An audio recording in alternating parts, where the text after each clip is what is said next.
Video like जरूर कर लीजिए और ऐसे वीडियो लगातार फ्री में पाने के लिए चैनल को तुरंत सब्सक्राइब कर लीजिए और बेल आइकन को जरूर टैप कर लीजिए ताकि आगे भी सारे वीडियो आपको मिलते रहे। यूट्यूब में फॉलो करते हैं तो प्लीज ये वाला फ्री टेलीग्राम चैनल जरूर ज्वाइन कर लीजिएगा। सारे नोटिफिकेशन सारे अपडेट यहीं पे आते हैं, ध्यान रखिए।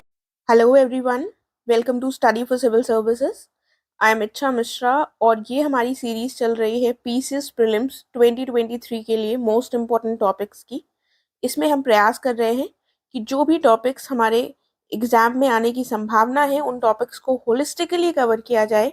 साथ में यूपी पीएससी और यूपीएससी दोनों में ही अगर उन टॉपिक से संबंधित कुछ प्रश्न पूछे गए हैं तो उनको भी इसमें इंक्लूड किया गया है। और ये सीरीज हमारी बाइलिंगुअल है, अगर आप हिंदी मीडियम के हो या इंग्लिश मीडियम के, दोनों लोग ही इससे बेनिफिट ले सकते हैं। और इसको स्टार्ट करने से पहले मैं आपको बताना चाहूंगी कि आप हमारे पेड ग्रुप से जुड़ सकते हैं। साथ में आप यूपी पीसीएस के जो एग्जाम्स कंडक्ट करवाए जाते हैं जैसे पीसीएस, आरओए, आरओबीयू के लिए क्रैश कोर्सेज को ज्वाइन कर सकते हैं, जहां पर आपका सिलेबस अच्छे से कंप्लीट करवा दिया जाएगा और आपके सिलेक्शन के जो चांसेस है वो डेफिनेटली बढ़ जाएंगे अगर आप उसको ज्वाइन करते हैं तो इसको ज्वाइन कर लीजिएगा अगर आपने अभी तक नहीं किया है तो। साथ में एचसीएस, बीपीएससी और यूकेपीएससी के लिए भी क्रैश कोर्सेज अवेलेबल हैं, आप उनको ज्वाइन करके भी लाभ प्राप्त कर सकते हैं। इससे संबंधित अधिक जानकारी आपको गिवन नंबर्स पर मिल जाएगी। साथ ही अगर आपने फ्री टेलीग्राम चैनल को अभी तक नहीं ज्वाइन किया है तो इसे जल्द से जल्द ज्वाइन कर लीजिएगा ताकि चैनल के जो भी अपडेट्स हों वो आप तक इजीली पहुंच सके। तो आइए अब हम देखते हैं अपने आज के टॉपिक को। जो लास्ट हमने क्लास की है उसमें हम रिवर्स कंप्लीट कर रहे थे, तो उसी को कंटिन्यू करते हुए हम जो और इम्पोर्टेंट रिवर्स हैं उनको देखेंगे आज। तो बेसिकली हम देख चुके थे गंगा, यमुना सारी रिवर्स, और गंगा की जो ट्रिब्यूटरीज हैं वो हम डिस्कस करेंगे पहले और उसके बाद हम देखेंगे आगे वाली रिवर्स। तो घाघरा जो है ये गंगा की ट्रिब्यूटरी है, एक इम्पॉर्टेंट। एंड इसको पूरा डिस्कस करने से पहले मैं आपको एक रफ मैप बताना चाहूंगी कि ये ट्रिब्यूटरीज कहाँ से फ्लो करती हैं, क्योंकि कई बार इनका सीक्वेंस भी पूछा गया है, तो वो देख लेते हैं एक बार। तो जैसे ये हमारी गंगा रिवर फ्लो हो रही है तो ऊपर से जो ट्रिब्यूटरीज मिल रही हैं इसमें उनको क्या कहा जाएगा, लेफ्ट बैंक ट्रिब्यूटरीज। तो लेफ्ट बैंक ट्रिब्यूटरीज में सबसे पहले यहाँ पर आ जाएगी हमारी, बहुत सारी है लेकिन जो इंपॉर्टेंट है उनको हम देखते हैं। गोमती हो जाएगी, उसके बाद आएगी घाघरा, उसके बाद गंडक और एंड में कोसी।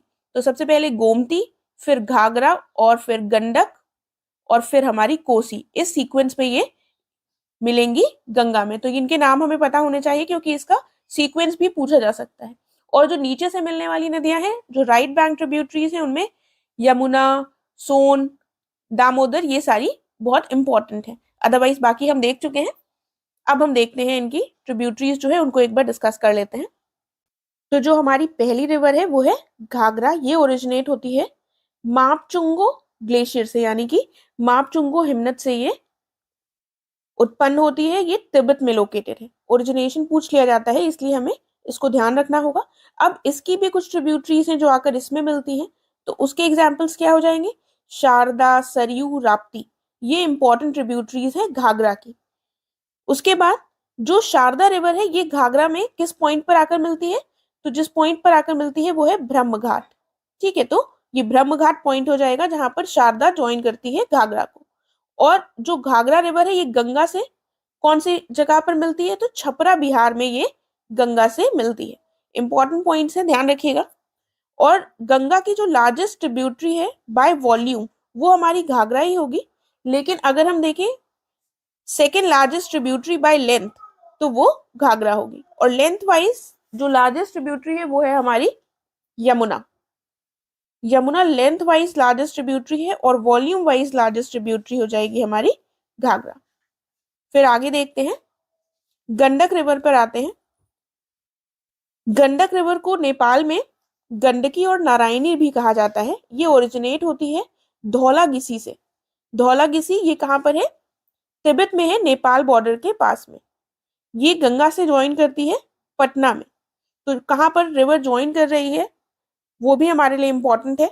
इसके साथ इसकी कुछ इंपॉर्टेंट ट्रिब्यूटरीज हैं जैसे कि बरी, त्रिशूली, पंचंद और सरहद और बूढ़ी गंडक। बूढ़ी गंडक तो आसान है, नाम से समझ में आ रहा है, लेकिन बाकी जो एग्जाम्पल्स है जैसे कि त्रिशूली, पंचंद और सरहद और बरी, तो वो हमको थोड़े से देखने पड़ेंगे।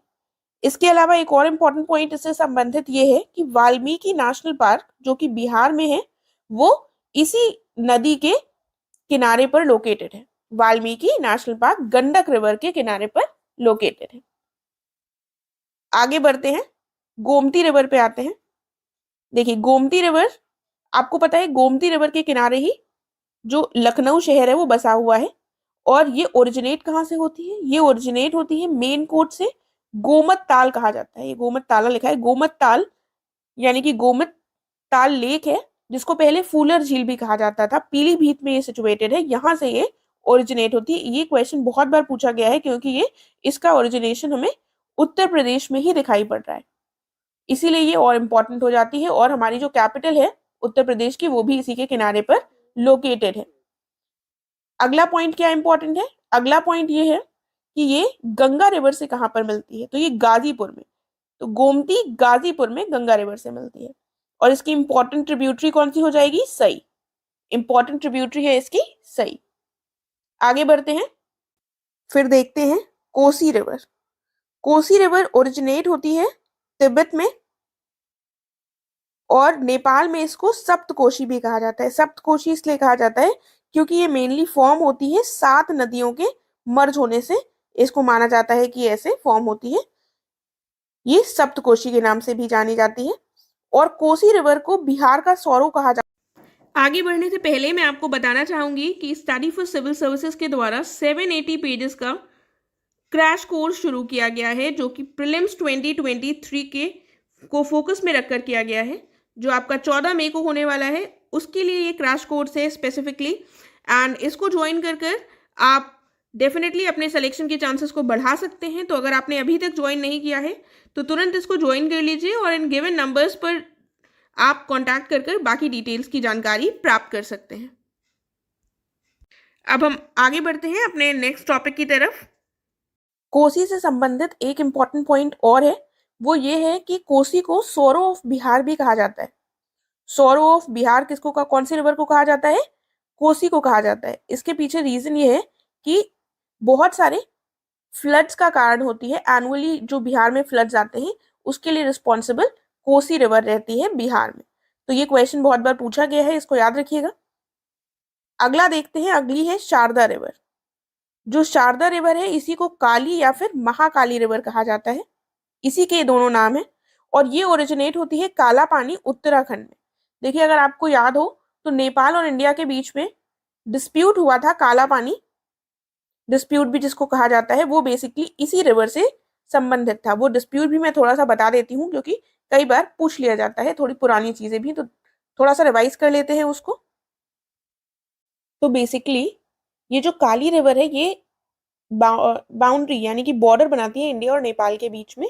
और ऐसा निर्धारित किया गया था ट्रीटी ऑफ सगौली से, जो कि 1816 में हुई थी अंग्रेजों और नेपालियों के बीच में। ठीक है, लेकिन वर्तमान में क्या हो गया कि इसके जो सोर्स ऑफ रिवर है उससे संबंधित डिस्प्यूट हो गया और इस क्षेत्र को नेपाल अपने मैप में दर्शाना चाह रहा था, जबकि इंडिया ने ये इंडिया का क्षेत्र है। तो जिसकी वजह से नेपाल के साथ इंडिया का थोड़ा सा डिस्प्यूट हो गया था और इसी को काला पानी डिस्प्यूट भी कहा गया। तो थोड़ी सी इंपॉर्टेंट चीज है, अदरवाइज अभी रिसेंट इतनी नहीं है कि इसकी डिटेल में आपको जाने की जरूरत हो। बाकी हम पॉइंट देखते हैं। दूसरा जो पॉइंट है वो है कनकपुर हाइड्रो इलेक्ट्रिक प्रोजेक्ट और चमेलिया हाइड्रो इलेक्ट्रिक प्रोजेक्ट, दोनों किसमें लोकेटेड है? शारदा रिवर पर ही लोकेटेड है। इसके साथ ही इसकी कुछ इंपॉर्टेंट ट्रिब्यूटरीज हैं, उनमें कौन कौन सी है? धौली गंगा, गोरी गंगा और सरजू। सरजू यानी कि सरयू को कहा जाता है सरजू भी। तो ये इसकी ट्रिब्यूटरीज ध्यान रखिएगा। अगला देखते हैं, अगली आती है सोन नदी। ये अब कहाँ से इंडिया नहीं, गंगा रिवर में कहाँ से ये मिलती है? नीचे साइड से आती है। तो नीचे से आती है तो इसका जो ओरिजिन है वो हिमालय से तो नहीं होगा, तो वो नीचे जो नीचे वाली रेंज है विंध्य रेंज, वहां पर इसका हमें देखने को मिलता है। अमरकंटक में इसका ओरिजिनेशन। तो याद रखिएगा अमरकंटक में ये ओरिजिनेट होती है। इसकी जो इंपॉर्टेंट ट्रिब्यूटरीज हैं वो कौन कौन सी है? रिहंद और नॉर्थ कोयल, यानी कि उत्तरी कोयल और रिहंद इसकी इंपॉर्टेंट ट्रिब्यूटरीज हैं। अब रिहंद में एक बहुत इंपॉर्टेंट बांध है उत्तर प्रदेश में, वो कौन सा है? तो ये जो रिहंद बांध है इसको रिहंद रिवर में है, इसीलिए इसको रिहंद बांध कहा जाता है। ये बेसिकली इसकी लोकेशन क्या है? पीपरी सोनभद्र डिस्ट्रिक्ट, सोनभद्र डिस्ट्रिक्ट जो उत्तर प्रदेश की है, इससे संबंधित भी प्रश्न पूछा गया है, तो ये इंपॉर्टेंट पॉइंट हो जाता है। आगे देखते हैं। फिर हम देखते हैं दामोदर रिवर। दामोदर रिवर कहाँ ओरिजिनेट होती है? ये भी गंगा से नीचे साइड से मिलती है आकर, तो इसका ओरिजिनेशन छोटा नागपुर प्लेट्यू में है, पलामऊ हिल्स छोटा नागपुर प्लेट्यू में जो लोकेटेड है। इसकी इंपॉर्टेंट ट्रिब्यूटरीज कौन सी हैं? बाराकर, कोनार, बोकारो, जमुनिया, घरी। ठीक है, तो ये जो बराकर है, इससे संबंधित प्रश्न बहुत बार आया है कि ये किसकी ट्रिब्यूटरी है, तो ये तो बिल्कुल रट लीजिए कि ये दामोदर रिवर की ट्रिब्यूटरी है, क्योंकि डायरेक्टली क्वेश्चन पूछा गया है इसी से। उसके बाद ये भी क्वेश्चन पूछा गया है बहुत बार कि तिलैया डैम कहाँ पर लोकेटेड है, तो ये जो बराकर रिवर है या फिर बारकर, जो भी आप इसको प्रोनाउंस करें, उसका उसी पर ये तिलैया डैम लोकेटेड है। तो ये दोनों ही क्वेश्चन बहुत बार रिपीटेड हैं, तो दोनों याद रखिएगा पॉइंट्स को। फिर हम देखते हैं और जो डैम्स हैं जो इस पर लोकेटेड हैं, कौन कौन से हैं? कोनार डैम, मैथोन डैम, पंचेत हिल डैम, ये सारे तीनों किसमें लोकेटेड है? दामोदर रिवर पर ही लोकेटेड है। इसके अलावा जो दामोदर वैली है, यहाँ पर कोल माइंस भी बहुत सारी लोकेटेड हैं। झारखंड और वेस्ट बंगाल कोल बेल्ट जो है झरियाम की, वो हमें यहीं पर देखने को मिलती है, और यहाँ पर कई सारी कोल माइंस भी हमें दिखती हैं। तो कोल माइंस जो है उनको हम बाद में जब माइंस डिस्कस करेंगे तब लेंगे। फिलहाल याद रखिएगा ये वाला रीजन कोल माइंस के लिए फेमस है। देन अगली जो इंपॉर्टेंट रिवर है हमारी, वो है नर्मदा। आपको पता है कि जो पेनिनसुलर रिवर्स हैं, यानी कि जो पेनिनसुलर इंडिया में फ्लो करती हैं, वो सारी अक्सर किधर फ्लो करती है? इधर साइड पर, यानी कि उनका जो पानी है वो ड्रेन होकर कहाँ जाता है? बे ऑफ बंगाल में। लेकिन कुछ ऐसे रिवर्स हैं जो अरेबियन सी में फ्लो करती हैं। उसमें अरेबियन सी में जो आकर रिवर गिरती है, उसमें जो सबसे बड़ी रिवर है वो कौन सी है? वो हो जाती है हमारी नर्मदा रिवर। क्वेश्चन ये भी डायरेक्टली पूछा गया है कि लार्जेस्ट वेस्ट फ्लोइंग रिवर कौन सी है? वो नर्मदा है। वेस्ट साइड पर ये फ्लो कर कर अरेबियन सी में ड्रेन होती है। उसके बाद ये कहाँ से ओरिजिनेट होती है? तो ये मैकाले रेंज से ओरिजिनेट होती है, जो कि अमरकंटक मध्य प्रदेश में है। और एक धुआंधार वाटरफॉल जो जबलपुर में है, ये नर्मदा रिवर में ही है। तो इससे भी प्रश्न पूछा गया है। जो भी पॉइंट्स हम डिस्कस कर रहे हैं उनसे क्वेश्चंस आए हैं, तो उनको थोड़ा ध्यान से देखिएगा। फिर हम देखते हैं इसकी राइट बैंक ट्रिब्यूटरीज कौन सी है। देखिए, क्वेश्चन को टफ करने के लिए राइट बैंक और लेफ्ट बैंक भी पूछ लेते हैं, इसीलिए आपको वैसे ही लर्न करना है। तो राइट बैंक ट्रिब्यूटरीज में कौन कौन सी आ जाती हैं? हिरन, ओरसंग, बरना, हथनी, कोलार। 2-4 बार ऐसे रिपीट कर लीजिए तो आपको लर्न हो जाएंगी। हिरन, ओरसंग, बरना, हथनी और कोलार। इसकी लेफ्ट बैंक जो ट्रिब्यूटरीज है वो कौन कौन सी है?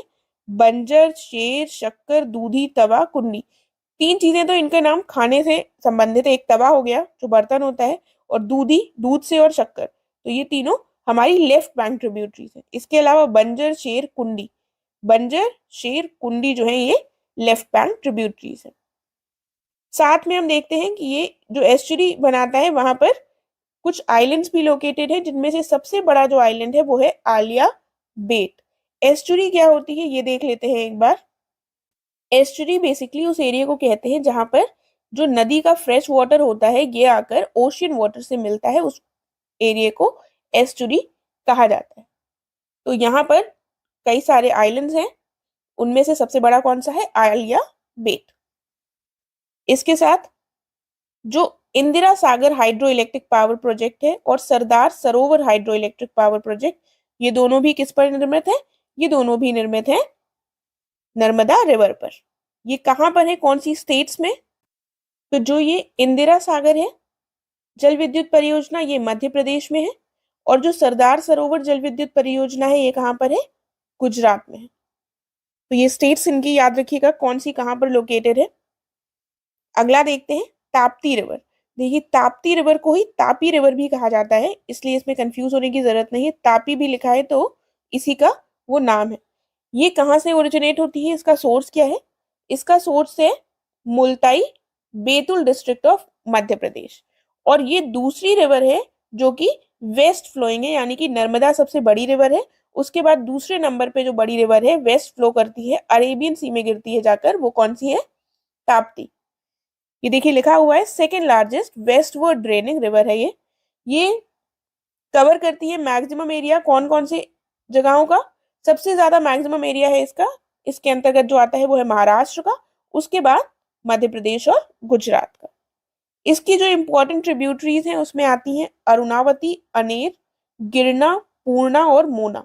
अरुणावती, अनेर, गिरना, पूर्णा और मोना। देखिए बहुत सारी ट्रिब्यूटरीज अगर आप देखेंगे तो मिल जाएंगी, लेकिन जो इंपॉर्टेंट है उनको आप रख लीजिए क्योंकि उनके आने की जो संभावना है वो ज्यादा होती है। अदरवाइज पूछने को तो एग्जाम में कुछ भी पूछा जा सकता है। फिर हम देखते हैं उकाई डैम है जो कि गुजरात में है, वो ताप्ती रिवर पर लोकेटेड है। तो उकाई डैम किस पर है? ताप्ती रिवर पर, गुजरात में ये है। ये पॉइंट्स हो गए। इसके अलावा फिर हम देखते हैं महानदी। देखिए महानदी से पहले एक चीज याद रखिएगा, नर्मदा और ताप्ती जो है ये मेन रिवर्स हैं जो कि वेस्ट फ्लोइंग है। इसके अलावा भी कुछ रिवर्स ऐसी हैं जो वेस्ट में वेस्टवर्ड फ्लो करती हैं। जिनमें से कौन कौन सी इंपॉर्टेंट है, कौन सी रिवर्स इंपॉर्टेंट हो जाती हैं इसमें? नर्मदा और ताप्ती के अलावा हो जाती है साबरमती और माही और फिर लूनी। साबरमती, माही और लूनी रिवर्स भी ऐसी हैं जो कि वेस्टवर्ड फ्लो करती है, लेकिन इनकी हमें ज्यादा डिटेल में जाने की जरूरत नहीं है, इनके बस थोड़े नाम याद रखिएगा। अब हम देखते हैं महानदी। महानदी जो है ये हमारी बे ऑफ बंगाल में ही जाकर ड्रेन होती है, यानी कि ये ईस्टवर्ड फ्लोइंग रिवर ही है। ये कहाँ से ओरिजिनेट होती है? ये सिहावास में ओरिजिनेट होती है जो कि रायपुर छत्तीसगढ़ में लोकेटेड जगह है। सिहावा के पास से ही ओरिजिनेट होती है। ये जो हमारा पेनिनसुलर इंडिया का जो रिवर सिस्टम्स हैं जिसमें से आ जाती है सबसे पहले गोदावरी रिवर सिस्टम जो आगे हम डिस्कस करेंगे, उसके बाद कृष्णा रिवर सिस्टम, उसके बाद जो तीसरा रिवर सिस्टम है पेनिनसुलर इंडिया का सबसे बड़ा वो हो जाता है हमारा महानदी रिवर सिस्टम। तो जो महानदी है ये ओडिशा की सबसे बड़ी नदी है, लार्जेस्ट रिवर ऑफ ओडिशा है। इसकी ट्रिब्यूटरीज कौन कौन सी हैं? सेवनाथ, हसदेव, मांड, ईब, ओंग, तेल, जोंक। तो ये थोड़ा सा रटने का प्रयास कीजिएगा, इसमें ऐसा कुछ शॉर्टकट नहीं है। दो चार बार अगर आप बोलेंगे और साथ में बोलिएगा कि महानदी की ट्रिब्यूटरीज, महानदी ट्रिब्यूटरी सेवनाथ, हसदेव, मांड, ईब, ओंग, तेल, जोंक, इस तरह से दो चार बार बोलेंगे तो आपको लर्न हो जाएगा। फिर यहाँ पर एक इंपॉर्टेंट जो डैम है वो है हीराकुद डैम। हीराकुद डैम किसमें लोकेटेड है? महानदी रिवर पर ही ये लोकेटेड है। इससे भी संबंधित प्रश्न पूछा गया है। ये डैम्स वगैरह के लिए अक्सर मैचिंग वाले क्वेश्चंस आ जाते हैं, तो अगर आपको एक दो भी पता होंगे तो आप जहां तक अपना आंसर सही टिक कर पाएंगे। अगर सारे नहीं भी पता होंगे तब भी हमारे आंसर सही हो जाते हैं। अब हम आ जाते हैं अपने क्वेश्चंस पर, देख लेते हैं कैसे क्वेश्चंस पूछे गए हैं इनसे संबंधित। पहला क्वेश्चन है, which one of the following river is not the part of Indian Ganga river basin? तो इंडियन जो रिवर है गंगा, इसके रिवर बेसिन का पार्ट कौन सी रिवर नहीं है? पुनपुन, अजोय, जालंगी रिवर या फिर जोंक रिवर। देखिए आप शायद इनके बारे में ना जानते हो, लेकिन आप ये जरूर जानते हैं कि जो जोंक रिवर है ये किसकी ट्रिब्यूटरी है? महानदी की। तो ऐसे आपका आंसर निकल आएगा कि क्या सही हो जाएगा? जो हमारा सही हो जाएगा वो हो जाएंगे ये तीनों ट्रिब्यूटरीज हैं, तो जो चौथी है वो ट्रिब्यूटरी नहीं होगी। तो करेक्ट आंसर हमारा ऑप्शन डी हो जाएगा। डी यहाँ पर करेक्ट होगा। अगला देखते हैं, अगला देखते हैं। इसका आंसर हमने डी देख लिया है। एक और क्वेश्चन है, जो नर्मदा रिवर है ये फ्लो करती है वेस्ट में, हमें ऑलरेडी पता है, वाइल अदर जो लार्ज पेनिनसुलर रिवर्स हैं दे फ्लो इन द ईस्ट। अब पूछा गया ऐसा क्यों है, रीजन क्या है? पहला पॉइंट है it occupies a linear rift valley. फिर दूसरा है it flows between Vindhyas and the Satpuras. The land slopes to the west from central India. Hindi में भी देख लेते हैं। ये एक रेखीय दरार घाटी में बहती है, ये विंध्य और सतपुड़ा के बीच बहती है। भूमि की जो ढाल है वो मध्य भारत से पश्चिम की ओर है। तो ऐसा रीजन क्यों है कि ये हमारी बहती है वेस्ट में? तो इसका रीजन ये हो जाएगा क्योंकि ये रिफ्ट वैली में बहती है। ठीक है, तो करेक्ट आंसर हमारा केवल ऑप्शन ए हो जाएगा। ये क्वेश्चन भी डायरेक्टली पूछा गया है कि रिफ्ट वैली में बहने वाली नदी कौन सी है, तो वो कौन सी नदी हो जाएगी? नर्मदा। एक पॉइंट यहाँ पर और याद रखिएगा कि इंडिया में मेनली जो 3 रिवर्स हैं वो रिफ्ट वैली से फ्लो करती हैं। एक तो हो गई हमारी नर्मदा, दूसरी हो गई ताप्ती और तीसरी रिवर है दामोदर। ठीक है, तीसरी रिवर है दामोदर। ये तीनों रिवर्स जो है ये रिफ्ट वैली से होकर फ्लो करती है, राइट। फिर देखते हैं, तो इसका हमने देख लिया, करेक्ट आंसर ए है ऑप्शन। फिर आगे बढ़ते हैं, अगला क्वेश्चन है, which one of the following river basins is largest in respect of the area. Area के रिस्पेक्ट में कौन सा रिवर बेसिन सबसे बड़ा है? ताप्ती, नर्मदा, महानदी और कावेरी। तो हमने अभी देखा है कि गोदावरी और कृष्णा के बाद पेनिनसुलर इंडिया में सबसे बड़ा रिवर बेसिन किसका है? महानदी का। करेक्ट आंसर क्या हो जाएगा? Option C. ये अभी रिसेंट ईयर्स में, पिछले साल या फिर उससे पहले ये क्वेश्चन पूछा गया है। ऑप्शन यहाँ पर सी करेक्ट हो जाएगा। अब हम देखते हैं अपना जो आज का करंट अफेयर का टॉपिक है। बाकी जो रिवर्स हैं उनको हम नेक्स्ट वीडियो में कंप्लीट करेंगे। 1 या 2 वीडियो में हम सारी रिवर्स को कंप्लीट कर लेंगे। तो ये टॉपिक है वन वर्ड टीबी समिट। ये रिसेंटली हुई है वाराणसी में और इसको प्रधानमंत्री के द्वारा इनॉग्रेट किया गया था। तो वाराणसी में हुई है तो इसलिए हमारे लिए करंट अफेयर के पॉइंट ऑफ व्यू से और ज्यादा इंपॉर्टेंट हो जाती है। तो इसी समय पर प्रधानमंत्री के द्वारा और भी कई इनिशिएटिव्स लॉन्च किए गए हैं टीबी को इरेडिकेट करने के लिए। और ये वर्ल्ड टीबी डे जो कि 24 मार्च को सेलिब्रेट किया जाता है उसके ओकेजन पे लॉन्च किए गए हैं। और ये जो समिट है ये किसके द्वारा ऑर्गेनाइज की गई? ये ऑर्गेनाइज की गई है ministry of health and family welfare के साथ मिलकर स्टॉप टीबी पार्टनरशिप। इन दोनों लोगों ने मिलकर इसको ऑर्गेनाइज किया है। और कुछ पॉइंट्स और देख लेते हैं जो इस समय पर कुछ और इनिशिएटिव्स लॉन्च हुए हैं, वो कौन कौन से हैं। उसमें एक इनिशिएटिव है टीबी मुक्त पंचायत इनिशिएटिव, यानी कि पंचायत लेवल पर ऐसे प्रयास किए जाएंगे कि टीबी से मुक्ति मिल सके। उसके बाद pan India roll out of shorter TB preventive treatment, यानी कि पूरे देश में ये प्रोग्राम लॉन्च किया गया है कि टीबी प्रिवेंटिव ट्रीटमेंट जो जल्दी से टीबी को प्रिवेंट कर सके, ऐसा शॉर्टर रूप में प्रोग्राम लॉन्च किया गया है। उसके बाद हम देखते हैं एनुअल टीबी रिपोर्ट जिसका टाइटल है leading the way India TB report 2023, इसको भी लॉन्च किया गया। अब हम ये देख लेते हैं कि जो 2023 का टीबी डे है, वर्ल्ड टीबी डे, यानी कि 24 मार्च जिसको वर्ल्ड टीबी डे के रूप में मनाते हैं, इसकी थीम क्या है इसको देख लेते हैं एक बार। थीम्स बहुत इंपॉर्टेंट है, कई बार पूछी जाती है, इसीलिए इसको याद रखिएगा। तो 24 मार्च 2023 के लिए इसकी थीम थी yes we can end TB. Yes we can end TB, ये थीम है हमारी 2023 की वर्ल्ड टीबी डे की। उसके बाद अब टीबी क्या है? बेसिकली एक ये बैक्टीरियल डिजीज होता है और ये कौन से बैक्टीरिया से कॉज होता है? Mycobacterium tuberculosis. ठीक है, तो ये बैक्टीरिया भी पूछ लिए जाते हैं, एक थोड़ा साइंस का पॉइंट हो गया लेकिन ये इंपॉर्टेंट है। साथ में इसके लिए जो केवल एकमात्र लाइसेंस्ड वैक्सीन है वो कौन सी है? BCG, bacillus Calmette Guerin. ये टीबी के प्रिवेंशन के लिए वैक्सीन एकमात्र ऐसी है जिसको लाइसेंस प्राप्त है, ये याद रखिएगा। उसके बाद इस वैक्सीन का नाम इसलिए ये पड़ा है क्योंकि इसको 1900s के लगभग में एल्बर्ट कालमेट और कैमिल ग्यूरन के द्वारा इन्होंने इसको इन्वेंट किया था, इसकी रिसर्च की थी, तभी उन्हीं के नाम पर कैलमेट ग्यूरन इसका नाम है। इसके साथ हमारा ये आज का डिस्कशन कंप्लीट हो गया। अगर आपको अच्छा लगा है तो प्लीज लाइक कीजिएगा और शेयर कीजिएगा अपने फ्रेंड्स के साथ।